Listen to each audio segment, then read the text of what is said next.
जर तुम्हाला चविष्ट असे मोदक खायचे असतील तर ह्या पद्धतीने सारण नक्की बनवून बघा. खूप अप्रतिम असे मोदक तुमचे तयार होतील.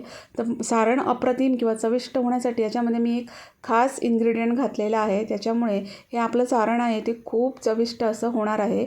तर परफेक्ट मोदकासाठी परफेक्ट असं हे सारण इथं तयार झालेलं आहे.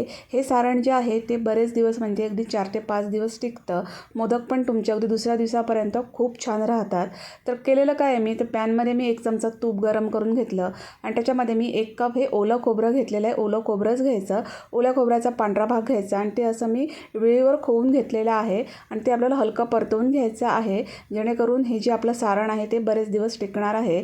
तर खोबरं परतवताना मी त्याच्यासोबत 1 चमचा खसखस घातलेली आहे आणि ती पण खोबऱ्यासोबत परतवून घेतलेली आहे, जेणेकरून तिचा वास खूप छान येतो. लक्षात ठेवा की खोबऱ्याचा रंग बदलवायचा नाही आहे, त्यामुळे मंद गॅस फ्लेमवर अगदी 1 मिनिटासाठी आपल्याला हे खोबरं परतवून घ्यायचं आहे. नंतर अर्धा कप याच्यामध्ये गूळ घालायचा आहे.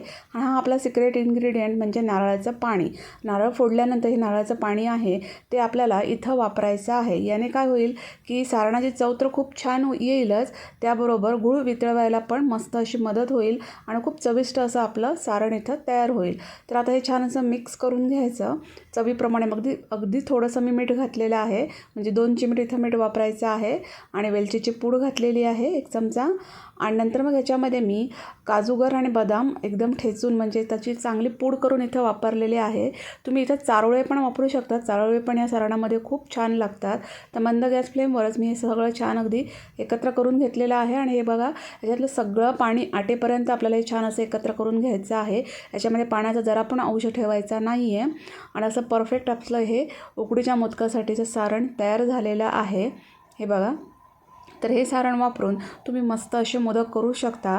तर हे मोदक जे आहेत त्या सारण आपलं परफेक्ट झाल्यामुळे हे दुसऱ्या दिवसापर्यंत पण मोदक अजिबात खराब होत नाही.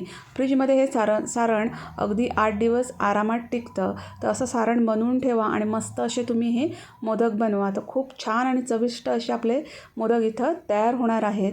जशी उकडीच्या मोदकासाठी उकड ही परफेक्ट लागते, तसं सारण पण परफेक्टच लागतं. तर तुम्हाला हा उकडीच्या मोदकाच्या सारणाची रेसिपी कशी वाटली ती कमेंट्समध्ये नक्की सांगा. थँक्यू.